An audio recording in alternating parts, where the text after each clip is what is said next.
एक बड़ी important statement है कि एहसानुल्लाह एहसान को दोबारा गिरफ्तार करने की कोशिश की जा रही है, लेकिन लोकेशन अभी मालूम नहीं है। बहुत सारे लोग ये सस्पेक्ट करते थे कि ऐसा कैसे हो सकता है कि इतनी आला दर्जे की फौज, पाकिस्तानी फौज, दुनिया की बेहतरीन अफवाज में से एक, और उसकी तहवील से कोई शख्स चला जाए या निकल जाए या फरार हो जाए, वो भी इतना इंपॉर्टेंट शख्स। आपको लगता है कि अब हमारे हमसाए अफगानिस्तान में या कहीं भारत की मदद लेने की कोशिश कर रहा होगा? यकीनन ये एक बहुत बड़ी फेलिंग है और इससे बहुत शर्मिंदगी और हजीमत भी उठानी पड़ी अदारे को, इंटेलिजेंस अदारे को, जिनके वो कस्टडी में था।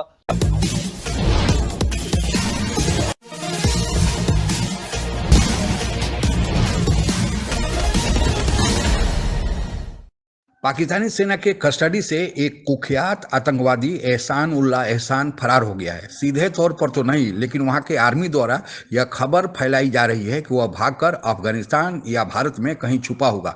दूसरे शब्दों में, इसमें भारत की खुफिया एजेंसी रॉ और अफगानिस्तान की खुफिया एजेंसी एनडीएस के शामिल होने का संकेत दिया जा रहा है। पाकिस्तान अपनी आर्मी और खुफिया एजेंसी आईएसआई पर इतना जब भरोसा करता है और इतना गुमान करता है, फिर उसके कस्टडी से एक अपराधी कैसे फरार हो गया?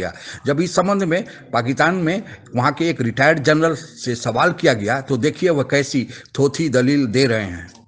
एक बड़ी इंपॉर्टेंट स्टेटमेंट है कि एहसानुल्लाह एहसान को दोबारा गिरफ्तार करने की कोशिश की जा रही है, लेकिन लोकेशन अभी मालूम नहीं है। बहुत सारे लोग ये सस्पेक्ट करते थे कि ऐसा कैसे हो सकता है कि इतनी आला दर्जे की फौज, पाकिस्तानी फौज, दुनिया की बेहतरीन अफवाज में से एक, और उसकी तहवील से कोई शख्स चला जाए या निकल जाए या फरार हो जाए, वो भी इतना इंपॉर्टेंट शख्स। आप एज अ रिटायर्ड जनरल इस तमाम चीज को कैसे in the context of this statement देखते हैं? Thank you Anika. देखिए, कैदियों का फरार हो जाना और इतने अहम कैदी का फरार हो जाना, यकीनन it brought shame to the institution and particularly those people who were the custodians of that person.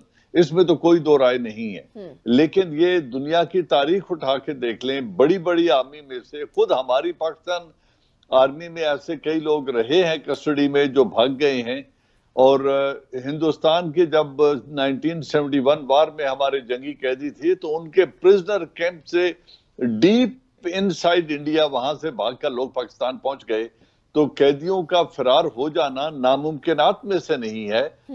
यकीनन ये एक बहुत बड़ी फेलिंग है और इससे बहुत शर्मिंदगी और हजीमत भी उठानी पड़ी अदारे को, इंटेलिजेंस अदारे को, जिनके वो कस्टडी में था।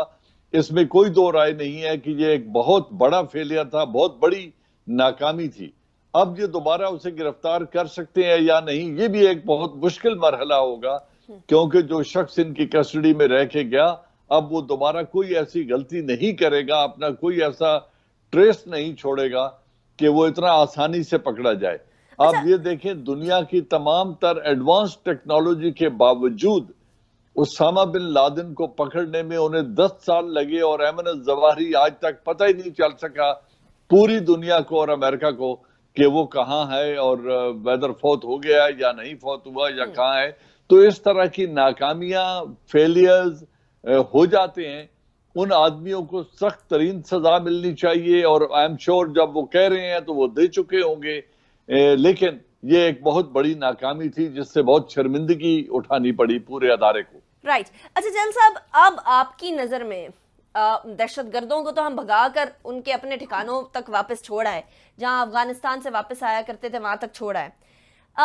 क्या आपकी नजर में ऐसा शख्स जो किसी जमाने में बड़ा ही सरगर्म था और बहुत दहशतगर्दी करके बड़े फख्र से बताया करता था, अनफॉर्चुनेटली ऐसा इंसान दुश्मन शख्स पाकिस्तान में होगा भी, या आपको लगता है कि अब हमारे हमसाए अफगानिस्तान में या कहीं भारत की मदद लेने की कोशिश कर रहा होगा?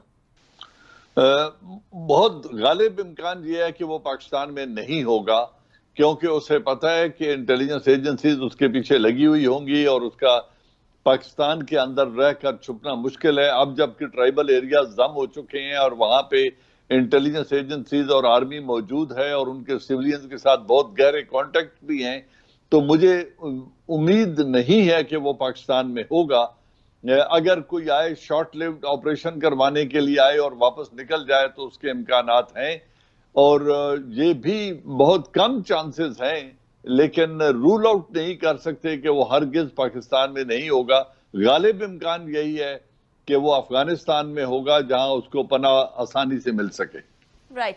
अच्छा जनरल साहब, विद बॉर्डर फेंसिंग और जो फोर्ट्स बिल्ड हो रहे हैं across the western border, Pakistan को इस तरह के दहशतगर्दों से बचाने के लिए हमारे लिए कितना आसान या कितना मुश्किल होगा अब इस तरह की इन्फिल्ट्रेशन को रोकना जो पहले हुआ करती थी?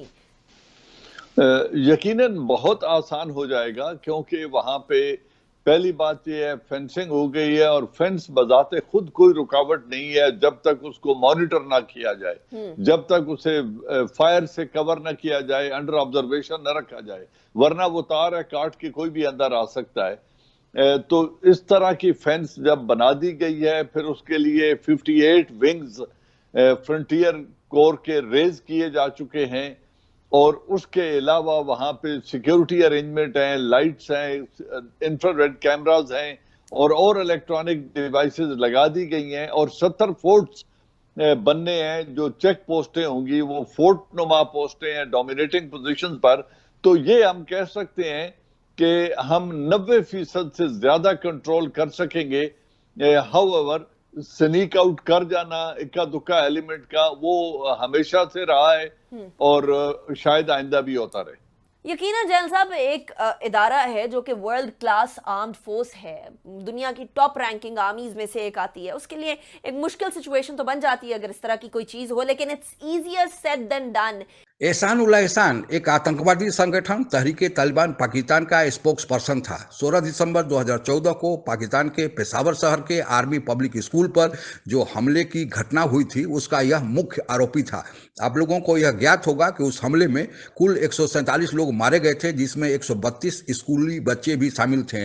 इस घटने की जिम्मेवारी भारत के खुफिया एजेंसी रा पर पाकिस्तान ढालता है। जब यह इतना महत्वपूर्ण सबूत भारत के खिलाफ पाकिस्तान के पास था तो उसे कैसे भाग जाने दिया गया? दूसरा, फिर 7 साल उस घटना के हो गए, क्यों नहीं उसको न्यायालय से दंडित कराया गया? और तीसरी बात कि अगर भारत के खिलाफ इतना बड़ा सबूत एहसान उल्लाह एहसान के रूप में पाकिस्तान के पास था तो उसे मीडिया के सामने लाकर क्यों नहीं भारत को बेनकाब किया गया? पर पाकिस्तान यह तीनों करने में नाकाम रहा और आरोप भारत पर लगाता है।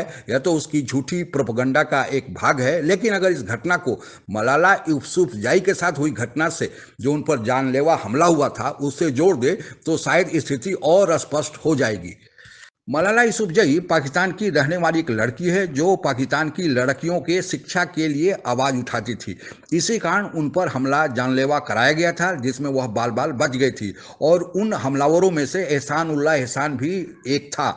आप लोगों को यह भी बताते चलें कि इस घटना की खबर अंतर्राष्ट्रीय मीडिया में जब गई तो फिर मलाला यूसुफजई को नोबेल प्राइज़ दिया गया।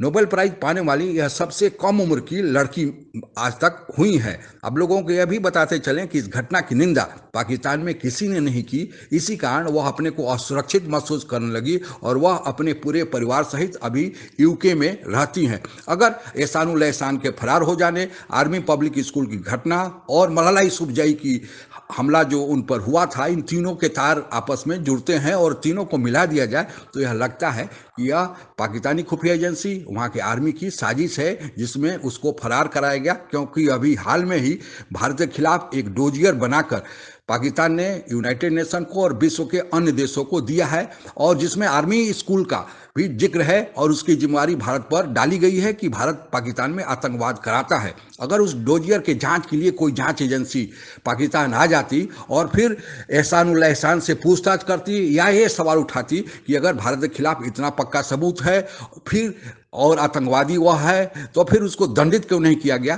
तो पाकिस्तान की कलई खुल जाती। इसलिए उसको फरार कराया गया है, लेकिन उसका ठिकरा भारत पर फोड़ा जा रहा है। आज के लिए बस इतना ही। आप अगर हमसे जुड़ा रहना चाहते हैं तो कृपया मेरे चैनल को सब्सक्राइब करें तथा बेल आइकन भी दबा दें ताकि नई वीडियो की जानकारी तुरंत आप तक पहुंच जाए। धन्यवाद। जय हिंद।